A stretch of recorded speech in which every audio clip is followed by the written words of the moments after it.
Mistwood Lake was a place most people only whispered about, not because it was feared, but because it seemed too peaceful to disturb. The lake rested in a cradle of mist and moonlight, hidden deep among pine-covered hills where the air was always cool and sweet. At dawn, it shimmered like glass, and by nightfall, it reflected the stars so perfectly that travelers said you could see other worlds within it. Across the lake stretched an old bridge of weathered wood and silver bolts, a bridge that seemed to belong to another time. It arched gently from one misty bank to the other, its boards creaking softly when the wind swept through, as if the bridge itself was breathing with the rhythm of the water below. On nights when the mist drifted thick and low, the bridge vanished into it, as though it led nowhere at all. But when the air cleared and the moonlight fell just right, you could see it gleam faintly, like a pathway made of moonbeams. It was said that if you walked across the bridge in silence, you could hear your own dreams whispering in the ripples beneath you. Elias had come to Mistwood for peace. He had been traveling for many months, carrying with him little more than a worn leather satchel and the tired weight of his thoughts. The world beyond the hills had grown loud and hurried, and he longed for the kind of quiet that felt alive rather than empty. When he reached the lakeshore that evening, he found exactly that kind of quiet. The soft hush of wind through reeds, the distant call of night bird, the almost imperceptible sound of the mist settling against the water. He set up his small tent beneath a leaning pine, its needles whispering above him like a lullaby. The scent of damp wood and moss filled the air. He watched the lake until the stars began to pierce the fading twilight, and the bridge revealed itself, a pale silhouette stretching into the fog. It seemed impossibly still, yet Elias felt as though it was waiting patiently, as if it had been waiting for him all along. He lit a small lantern, its flame trembling with the breeze, and followed the narrow path that led to the water's edge. Each step was soft against the moss-covered earth. When he reached the beginning of the bridge, he hesitated. The air was cooler here, touched by the scent of the lake, clean, a little sweet like rain. The mist curled around his ankles as he took his first step onto the wooden planks. The boards groaned softly beneath his feet, a sound that felt both ancient and kind. The further he walked, the thicker the mist became, until the far end of the bridge vanished entirely. There was no sound now except the gentle lap of water against the posts. He could no longer see the shore behind him, nor the one ahead. Only mist and moonlight remained. He paused halfway across and leaned against the railing, looking down. The lake was still, holding the reflection of the moon like a secret. Elias closed his eyes and let his mind drift, feeling the quiet wrap around him like a blanket. He thought about all the things he had left behind, the noise, the endless motion, the ache of wanting something unnamed. And slowly, as though the lake itself was listening, those thoughts began to dissolve. When he opened his eyes again, the mist had shifted. Through it, faint and distant, he thought he saw a light, soft and golden, like the glow of a cottage window at dusk. It flickered for a moment and then disappeared. He blinked, unsure whether he had imagined it, but the warmth of it lingered in his chest. He smiled faintly, took a deep breath, and continued across the bridge. As he walked, he began to hear a melody. It was so faint at first that he thought it might have been the wind, but soon it grew clearer, a tune slow and tender, as if someone were humming a lullaby just out of sight.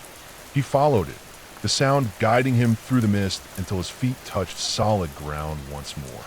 The far side of the lake was not as he had expected. Instead of the thick forest he had seen from afar, he found himself in a meadow bathed in silver light. The grass swayed gently, shimmering with dew. Fireflies moved lazily through the air, and somewhere nearby, a brook murmured to itself. He could see the outline of a small cottage at the edge of the meadow, its windows glowing faintly with the same golden light he had glimpsed from the bridge. He made his way toward it, each step soft, as though he feared to disturb the dreamlike stillness. The cottage was simple but beautiful, built of pale stone, with ivy climbing its walls and a wooden door slightly ajar. From inside came the faint crackle of a fire and that same soft humming. Elias hesitated, then knocked gently. The door creaked open, revealing a woman with silver hair and kind eyes. She looked at him as though she had been expecting him all along. "Good evening," she said, her voice calm as water. "You've crossed the bridge, haven't you?" He nodded slowly. "I didn't mean to intrude. I saw the light and thought, you thought it was meant for you," she said, smiling faintly. "And you were right. Come in, traveler. The mist brings those who need rest." Inside, the cottage was warm and inviting. The firelight danced on the walls, casting golden patterns that shimmered like reflections on water. A kettle steamed quietly over the hearth. The woman moved gracefully, pouring tea into 2 cups and handing one to him. "Thank you," Elias said, his voice low. "This place, it feels like it's outside of time." "In some ways, it is," she replied, sitting across from him. Mistwood Lake listens. The bridge connects more than just the shores. It connects moments, dreams, hearts in need of stillness. Elias sipped the tea, its warmth spreading through him. It tasted faintly of honey and something floral he couldn't name. He felt his shoulders loosen, the tightness in his chest melting away. The woman watched him with a gentle smile. "You've been carrying the noise of the world," she said softly. "Let it rest here a while." The lake remembers how to quiet even the loudest hearts. Outside, the mist deepened, pressing gently against the windows. The world seemed to dissolve into silence, save for the rhythmic crackle of the fire. Elias felt his eyelids grow heavy. The warmth, the softness, the sense of being exactly where he was meant to be, it all began to blur into the edges of sleep. When he finally drifted off, the woman rose and quietly covered him with a blanket. She looked toward the window, where the mist swirled softly, and whispered something inaudible, a word that seemed to ripple through the air like a blessing. The night passed gently, the lake breathing in its ancient rhythm, the bridge resting in the silver mist. Somewhere far off, the first pale light of dawn began to touch the horizon. Elias woke to birdsong. The air was fresh and cool, the kind that feels new every time you breathe it. The woman was gone, but the kettle still sat by the fire, warm enough to suggest she had only just stepped outside. He rose, stretched, and stepped out into the meadow. The mist had lifted, revealing the lake in its morning light, blue and endless, the bridge arching across it like a whisper made solid. He could see his tent on the far shore, barely visible through the shimmer of sunlight. He looked back at the cottage, but where it had stood, there was nothing now, only a cluster of wildflowers swaying gently in the breeze. Elias smiled, not surprised. He knew somehow that the place would appear again when it was needed for someone else. He walked back toward the bridge, the boards creaking softly beneath his steps. The air shimmered around him, and the scent of pine and morning dew filled his senses. Halfway across, he paused again, looking down at the water. The reflection of the sky rippled, carrying the faintest glimmer of gold, like the memory of firelight. As he reached the other side, the world seemed both the same and entirely changed. The noise that had followed him for so long felt far away now, softened into something manageable, something distant. The quiet he had found here lingered in him like a slow, steady heartbeat. He turned once more to look back at the bridge. The mist had begun to rise again, veiling it from view.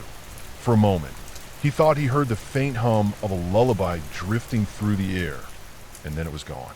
He smiled, slung his satchel over his shoulder, and began walking along the lakeshore. Each step felt lighter than the one before, as though the lake had returned to him a part of himself he hadn't realized was missing.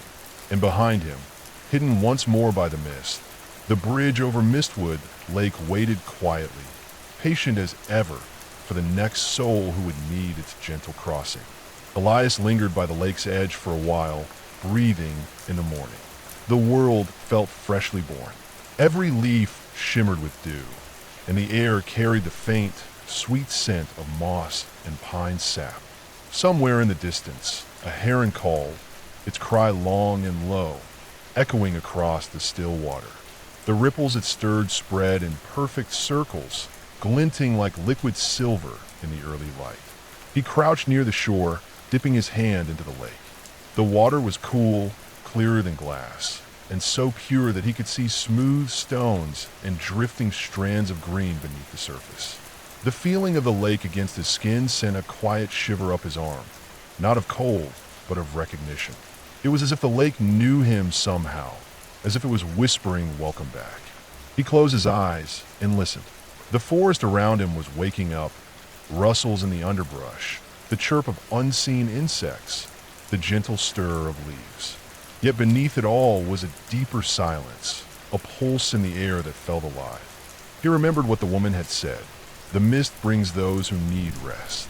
Perhaps that was what he had truly come for. Not just rest from travel, but rest from the endless ache of movement without meaning. For years, he had been searching for something without knowing its name. Maybe it was peace, maybe it was belonging, or maybe it was just stillness. But here, beside Mistwood Lake, he no longer felt the need to name it. He only needed to feel it, to let it fill him. He followed the curve of the lakeshore until he found a fallen tree half covered in soft moss. Sitting there, he took out his small notebook, the one he always carried but rarely wrote in. The pages smelled faintly of cedar. He opened it to a blank page, holding the pencil loosely between his fingers. For a long while, he wrote nothing. The words came slowly, not as thoughts, but as fragments of the world around him, silver mist, humming water, bridge breathing like wood in a dream. He smiled faintly. Writing had always been an act of trying to capture something fleeting, but here, the fleeting felt eternal. Every breath was a story, every ripple a memory. As he wrote, the sun climbed higher, soft and gold through the haze. The mist was not gone, only gentler now, curling like ribbons over the water. The bridge gleamed faintly, its shape blurred by the shimmer of heat and light. He thought again of the woman in the cottage, her eyes, the way she spoke as if she had seen many travelers like him. Who was she? A guardian of this place? A spirit shaped by the lake itself? He could not be sure, but the thought comforted him. The idea that the world might hold places like this, pockets of quiet, tended by unseen hands, made him feel less alone. A soft breeze rose, carrying the sound of distant chimes. Elias lifted his head. The sound seemed to come from across the water, faint and ethereal. He watched the ripples it stirred on the surface, and once again he felt that gentle pull, the same one he had felt the night before when he first saw the light in the mist. He stood, slinging his satchel over his shoulder, and followed the lakeshore. The path was narrow but well-worn, winding between tall reeds and patches of wildflowers that nodded lazily as he passed. Their colors were muted in the soft light, pale blue, ghostly white, touches of lavender. Bees moved slowly among them, their wings glinting like shards of glass. After some time, the trees parted, revealing a small wooden pier extending into the lake. At its end, a rowboat bobbed gently, tethered by a fraying rope. It looked old but sturdy, its oars resting neatly inside. Elias hesitated, glancing across the lake toward the far hills. The air shimmered faintly there, and he thought he saw something, perhaps a small island, barely visible through the haze. He untied the rope and stepped into the boat. It rocked slightly, the wood creaking in a comforting rhythm. The water lapped softly against its sides. He sat down, took the oars, and began to row. Each stroke was slow and easy, the sound of the water folding and unfolding beneath him like breath. The mist swirled around, blurring the edges of the world until it felt as though he were floating through a dream. The air was cool against his skin, filled with the scent of lilies and something faintly metallic, like rain waiting to fall. He rowed until the shore behind him disappeared completely, until he could see only water and mist in every direction. Time seemed to loosen its grip. He could not tell how long he had been rowing. Minutes felt like hours, and hours like heartbeats. Then, just as his arms began to tire, the mist parted. Before him lay a small island, green and gold in the light. It was no more than a patch of earth, ringed by willows whose long branches trailed in the water. In the center of the island stood an arch of stone, ancient and weathered, half covered in moss. Elias rowed closer, his heart calm, but curious. He stepped onto the island, the grass soft beneath his boots. The moment his feet touched the ground, the air shifted, warmer now, scented with wild thyme and wet stone. The sound of the chimes grew clearer. He walked toward the arch. As he drew near, he realized that it was not merely an old ruin. It was inscribed with faint carvings, lines that shimmered when the light touched them. He reached out and brushed his fingers along the stone. It was cool, humming faintly beneath his touch like something alive. A voice, soft as the breeze, seemed to rise around him, not from any direction, but from everywhere at once. "Traveler," it said, "you have crossed the bridge of mist. Why have you come?" Elias froze, his heart steady but alert. The voice was not frightening. It was gentle, melodic, like the echo of song he had known long ago. "I don't know," he said quietly. "I think I came to rest." There was a pause, and then the voice answered, "Rest is not found. It is remembered." The wind stirred, lifting his hair, and the carvings on the stone glowed brighter for a moment before fading again. The voice seemed to dissolve with the breeze. Elias stood in silence, feeling a calm deeper than anything he had known. He stayed on the island for a long time, sitting beneath the willows, watching the ripples spread across the lake. The sunlight through the leaves made patterns that drifted across his hands, like the movement of dreams. When he finally closed his eyes, he felt as though the whole island was breathing with him. The water, the wind, the stone arch, all moving in time with his own slow, peaceful heart. When he woke again, the light had changed. The sun hung low, and the mist had begun to return, curling softly across the surface of the lake. He stood, feeling rested in a way that sleep alone could never give. He looked once more at the arch, now faint in the growing mist, and whispered, "Thank you." He stepped back into the boat, untied it, and began to row toward where he thought the shore might be. The mist grew thicker, the world fading again into silver and white. The oars cut through the water with quiet rhythm, and somewhere in the distance, he thought he heard the faint hum of a familiar melody, the same lullaby that had drifted through the cottage. It followed him all the way back, soft and endless, until the outline of the bridge came into view once more, waiting like an old friend. As Elias neared the bridge, the mist seemed to part for him, drifting aside in long, curling ribbons that shimmered faintly with pale light. The sound of the water beneath the boat changed, its rhythm slower, deeper, as if the lake itself were breathing in time with his strokes.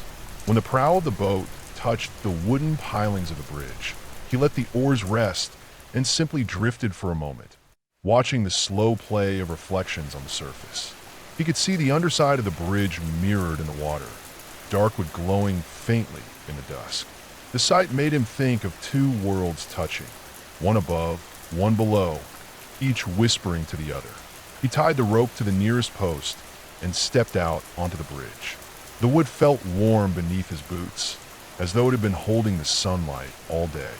As he walked, the boards creaked softly, but their sound was gentle now, almost like sighs.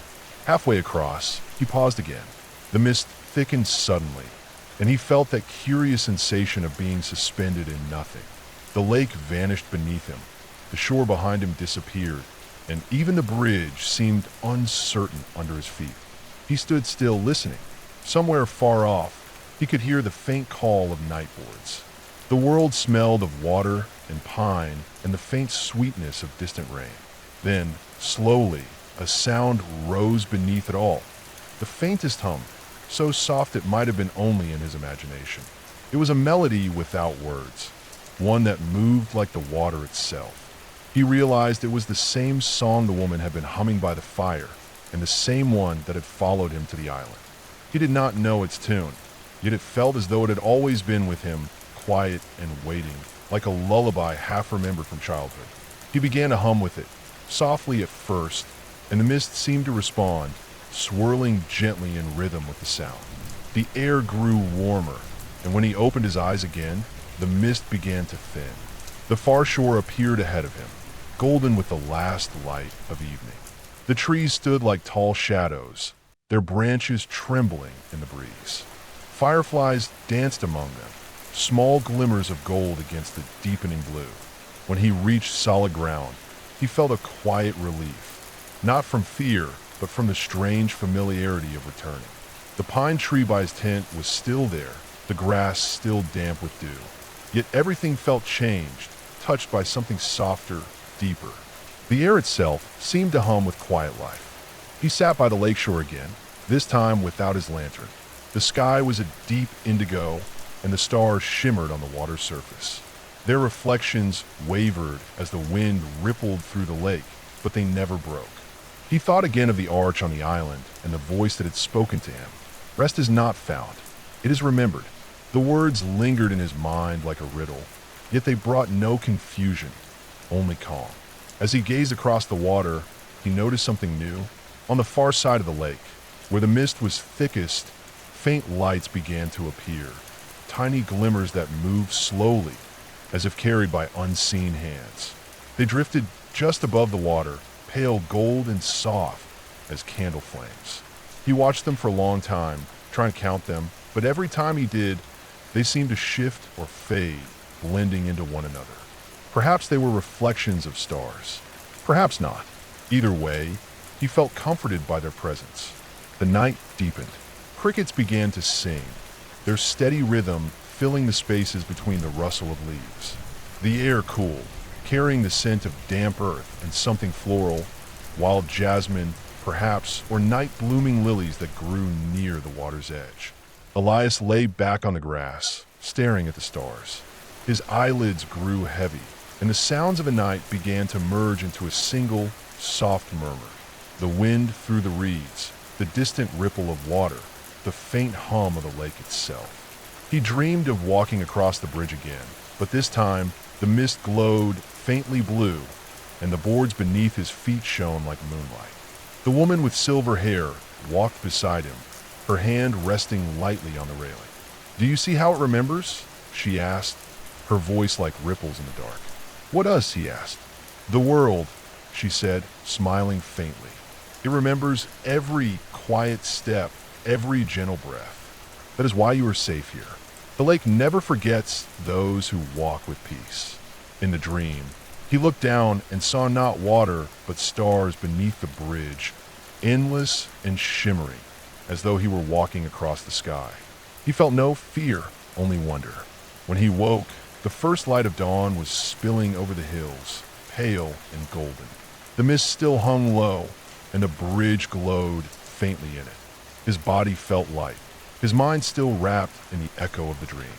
He sat up slowly, brushing dew from his clothes. The lake was silent again, perfectly still. He could see his reflection in it, soft and wavering. For the first time in years, he didn't feel like he had to go anywhere. There was no rush, no noise waiting for him elsewhere. There was only this mist, water, quiet breath. He rose and walked to the water's edge. His reflection wavered, and behind it, he thought he saw another, his own face, but peaceful, smiling faintly, as though it belonged to someone who had found what they'd been searching for.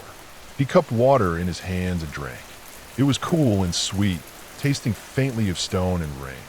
He closed his eyes, savoring it. When he opened them again, the mist was already shifting, revealing the far hills and the faint glint of sunlight on their slopes. A soft voice seemed to rise from somewhere deep in the stillness. Not a voice like the one at the arch, but something older, quieter, almost like the sound of memory itself. "Stay as long as you need." He smiled faintly and whispered, "I think I will." For the next several days, Elias stayed by the lake. He watched the changing light, listened to the wind, followed the soft rhythm of nature as if it were music. The days flowed gently, each one folding into the next like pages of a slow, endless song. Sometimes he walked along the bridge, feeling its steady breath beneath his feet. Sometimes he rode to the island again and sat beneath the willows, letting the hum of the stone arch fill the air around him. He began to understand that Mistwood was not a place to be discovered, but a place that revealed itself in layers. The more still you became, the more it showed you. And with each passing day, the noise of the world outside faded further from his mind, until it was only a faint echo, swallowed by the vast, peaceful silence of the lake. The mornings at Mistwood Lake grew gentler as the days passed, or perhaps it was Elias himself who had grown gentler, his thoughts no longer pulling against the quiet rhythm of the place. Each dawn came softly, with the faintest blush of light spilling through the mist, silver first, then slowly warming into pale gold. The air smelled faintly of pine and rain, and the surface of the water was as still as glass, mirroring the sky with a patience that seemed older than time. He had made a small ritual of rising with the light. Each morning, he would walk barefoot down to the water's edge, feeling the dew cool against his skin, and stand there in silence while the first birds began to stir. He would breathe deeply, counting each inhale and exhale until the restless parts of his mind grew quiet. Some mornings, he would hear the soft creak of the bridge as the wood shifted in the gentle breeze. The sound had become familiar now, comforting like an old song played from another room. Sometimes he imagined the bridge breathing along with him, its long wooden frame rising and falling in slow, sleepy rhythm. He began to notice things he had missed before. The delicate shimmer of tiny insects hovering over the water, the way the ripples spread differently when the wind blew from the north, the faint sound of the lake's hidden current murmuring beneath the surface. Mistwood was full of such small wonders, and Elias found himself learning its quiet language. The days were long, yet they passed without measure. He no longer kept track of time. The sun rose and fell. The mist came and went. The lake glimmered under the stars, and all of it felt part of a single, unbroken breath. He ate when he was hungry, drank from the cool water, and slept when the sky deepened into violet. One afternoon, as he sat beneath the pine tree where he had first camped, he heard the faint sound of footsteps along the bridge. They were soft, deliberate, but unmistakably human. He looked up and saw a figure emerging from the mist, tall, slender, moving with the unhurried grace of someone who knew the way well. As the figure drew closer, Elias saw that it was a man, older than himself, with a long coat that brushed the boards as he walked. His hair was streaked with silver, and his eyes held that same strange light Elias had seen in the woman's, the calm of someone who had been to the other side of the mist and returned. When the man reached the shore, he nodded a greeting. "You've been here some time," he said, his voice soft, almost lost beneath the whisper of water. Elias nodded. "I didn't mean to stay, but it's hard to leave." The man smiled faintly. "Most who come here say that. The lake has a way of keeping what it loves." "Do you live here?" Elias asked. "I pass through," the man replied. "From time to time. I tend to the bridge, mostly, make sure it remembers how to hold the world together." Elias frowned slightly at that. Hold the world together? The man's eyes glimmered with quiet amusement. "The world doesn't always stay in one piece, traveler. Not the way people think. There are places, soft places where things slip through. Dreams, memories, hearts too full or too tired. The bridge is one of those places. It doesn't just cross water, it crosses what's in between." Elias looked out across the lake. The mist shimmered faintly, and for a moment he thought he saw shapes moving within it. Reflections, echoes, or perhaps simply the light playing tricks on his eyes. "So it's not just a bridge," he murmured. "No," the man said. "It's a memory of crossing, a promise kept between one breath and the next." They stood in silence for a time. The sound of the water lapping against the shore filled the air. Finally, Elias asked, "Do many people find this place?" "Only those who are meant to," the man replied. "The mist calls them when they're ready to listen." Elias nodded slowly. He thought about the road he had walked before coming here, the endless noise, the restless search for something unnamed. Perhaps he had not found Mistwood Lake at all. Perhaps it had found him. The man looked at him for a long moment, then smiled again. "You've heard her voice, haven't you?" Elias hesitated. "The woman? The one by the cottage?" The man shook his head gently. "Not her. The lake." Elias thought for a moment. He remembered the voice at the stone arch, soft as a sigh. "Rest is not found. It is remembered."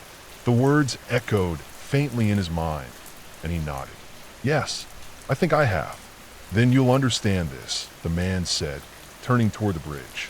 Every traveler who crosses must leave something behind. The lake keeps what you no longer need, and in return, it gives you quiet. Elias felt the truth of those words deep in his chest. I don't even know what I would leave, he admitted. The man smiled. You already have. You just don't realize it yet. And with that, he began to walk back across the bridge, his footsteps fading into the mist until he was gone.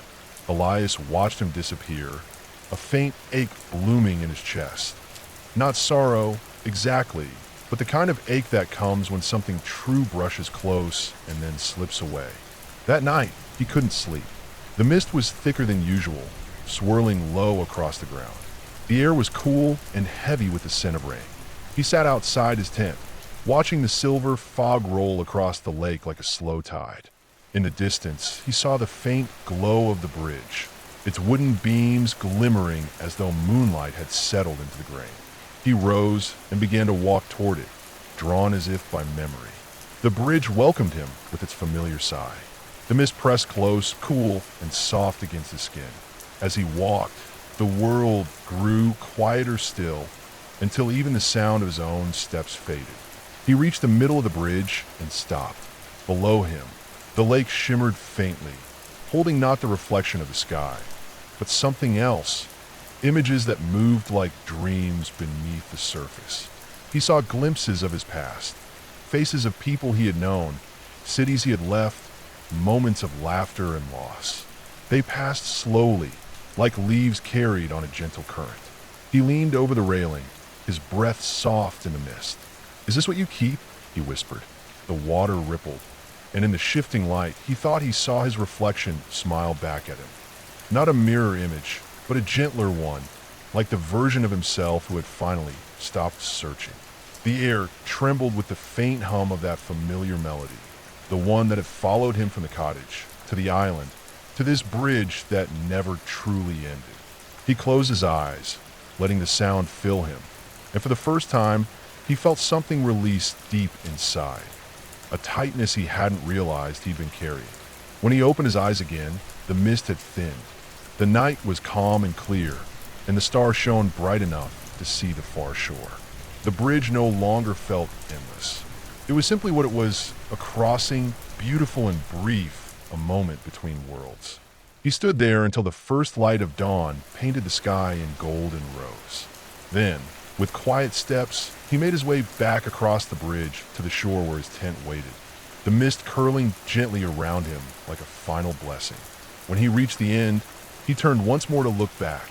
The lake glowed softly in the morning light, and the bridge seemed to fade into the mist as though returning to its dream. Elias whispered, "Thank you," though he wasn't sure if he was speaking to the lake, the bridge, or the quiet within himself. And as the words left his lips, the mist stirred, carrying the faintest echo in return, one that might have been a sigh, or a song, or the sound of the world remembering him. The next day unfolded as softly as breath. A hush lay over the hills, and the light seemed to pour rather than shine, spilling over the lake in long bands of gold that dissolved into silver where the mist still lingered. Elias sat on the ground beside his small tent, tracing lines in the dew with one finger, listening to the steady rhythm of water against the posts of the bridge. He no longer felt the sharp boundary between waking and dreaming. Each hour of the day drifted easily into the next, the way ripples fold into one another until you cannot tell where one begins. He had stopped counting how long he had been here. Time had thinned until it felt like a veil, transparent, weightless, barely there at all. He walked the shoreline after breakfast, following the curve of the lake until the path narrowed into reeds. Dragonflies hovered in the still air, their wings shining like shards of glass. Somewhere beyond the trees, a brook ran through the undergrowth, its sound delicate as chimes. He knelt beside it, cupped the water, and let it spill between his fingers. When he straightened, he noticed a faint outline of footprints leading away from the water, bare feet smaller than his own.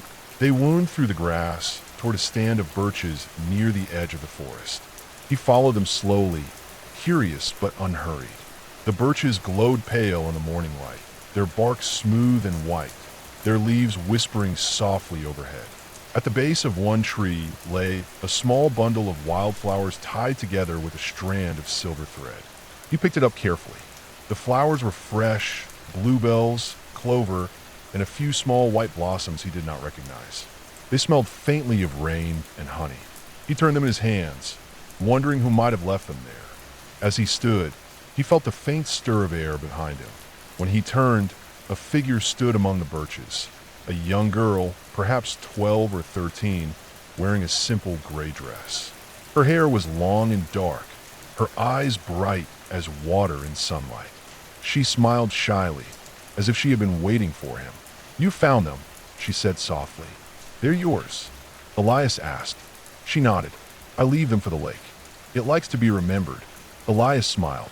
"I think it remembers everything." "Yes," the girl said, "but it likes when we remember it, too."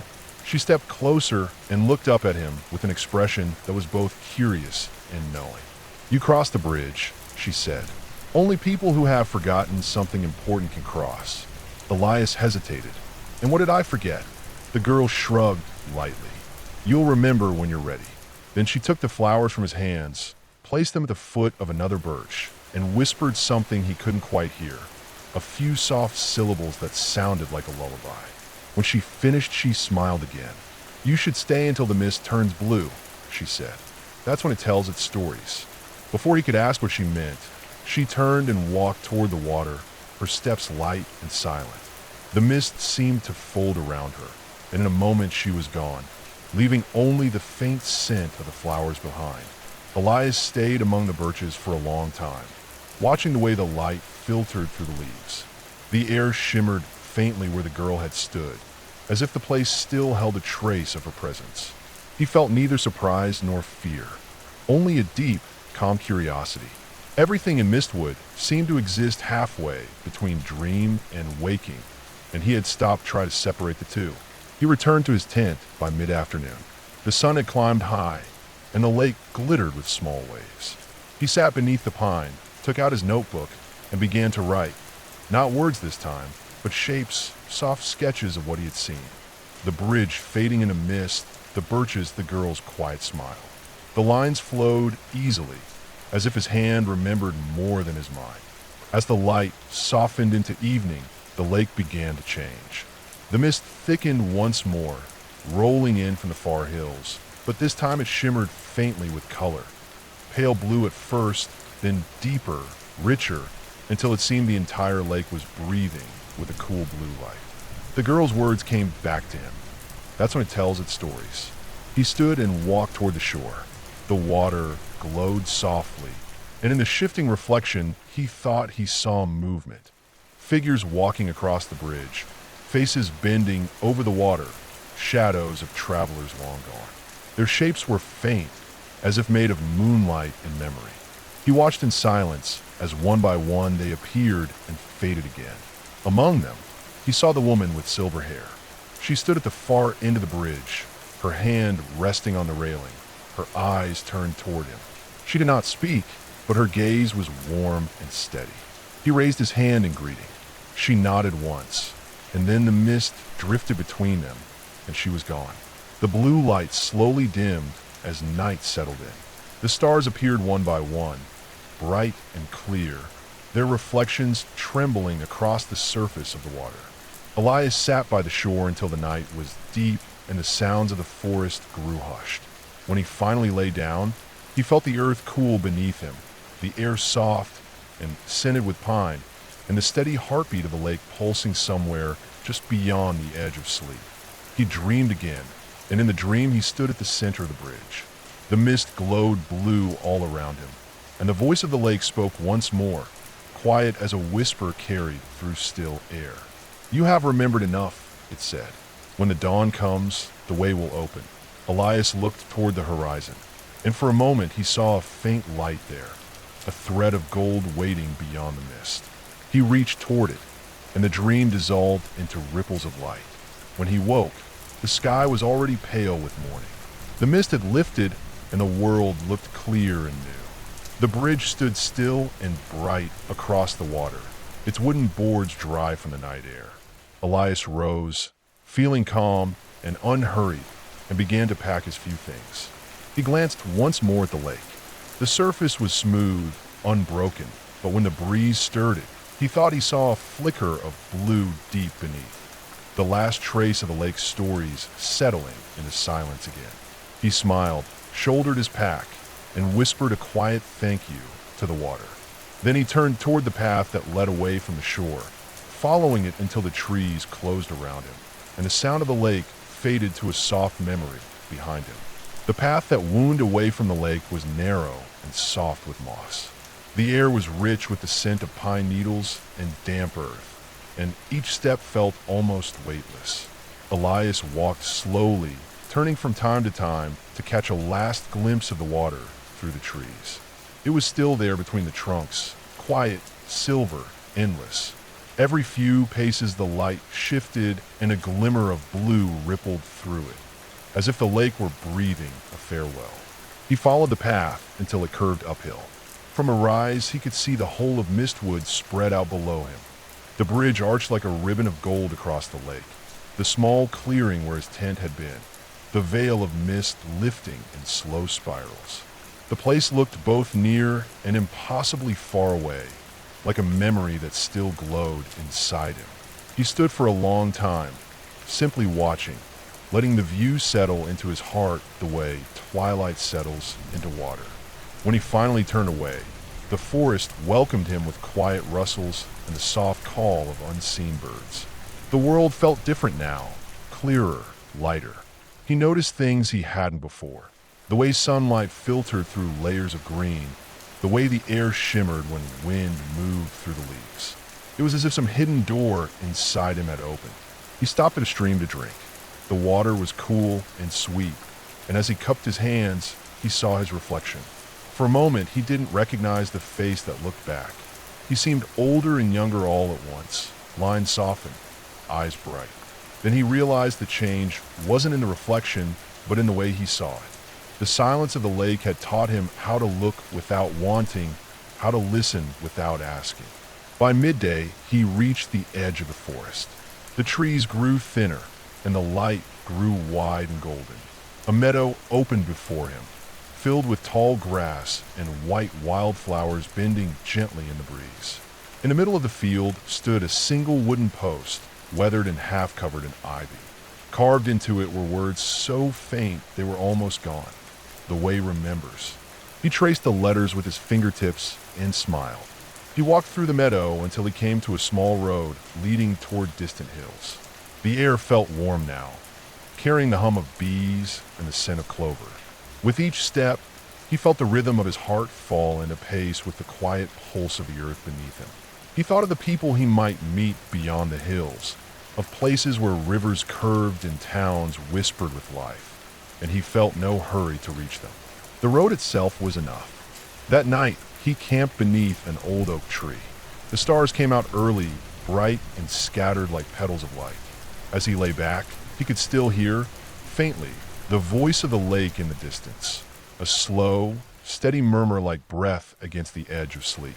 He let it carry him. Images drifted through his mind. The silver-haired woman, the girl among the birches, the shimmer of blue in the mist. They felt less like memories now and more like a part of him, folded quietly into his being. He dreamed again, though this time the dream was soft and simple. He stood at the far end of the bridge, the sky pale with dawn, and watched a flock of white birds rise from the reeds. Their wings caught the light, scattering it across the lake until the whole surface glowed. The voice of the lake whispered one last time, "Wherever you walk, remember the stillness beneath the sound." Elias nodded. The dream dissolved into light, and when he woke, the sun was already rising. The world felt freshly made. He sat up, breathed deeply, and for a long moment simply watched the day begin. The slow turning of light through the branches, the promise of warmth, the hush that comes before the first birdsong. He rose, gathered his pack, and started walking again. The path wound gently through hills that shimmered with morning dew. Somewhere far behind, the bridge stood silent above the mist, holding its patient watch over the water.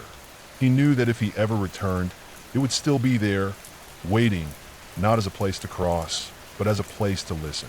As the day lengthened, his steps grew lighter. The memory of Mistwood Lake followed him like a calm breath, steady and constant. Wherever he went, he carried that silence inside him. The same silence that had rested on the water, the same stillness that had spoken through the mist.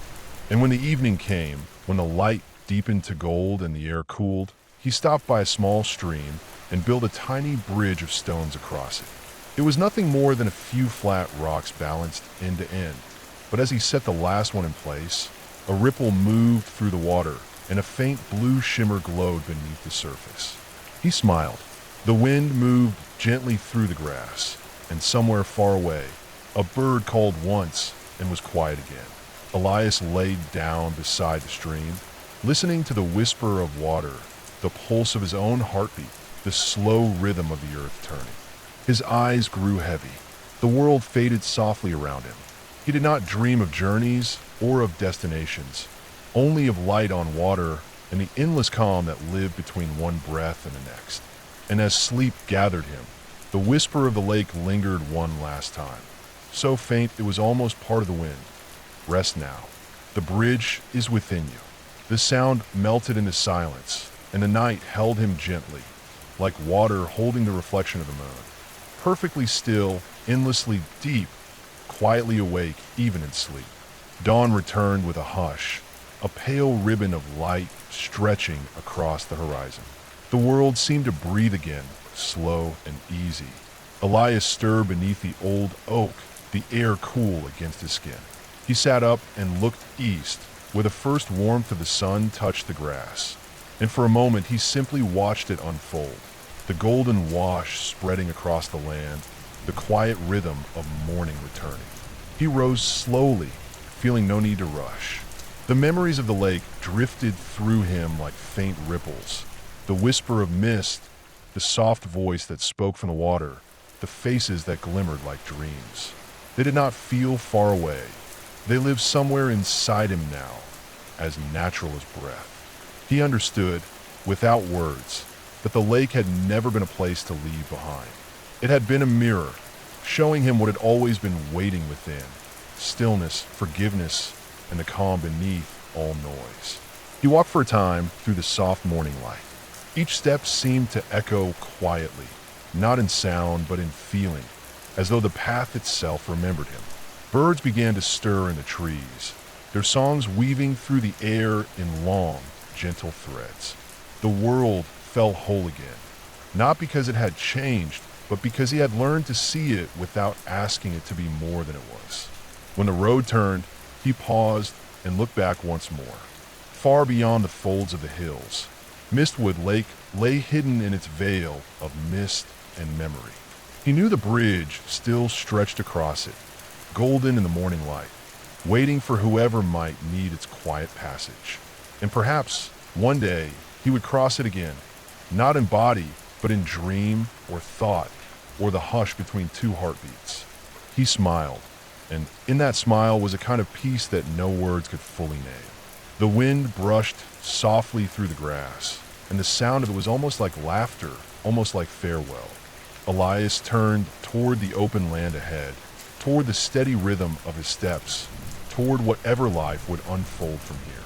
He walked until the light gathered around him, until his figure became part of the morning itself, another shadow among many, moving gently through the quiet world.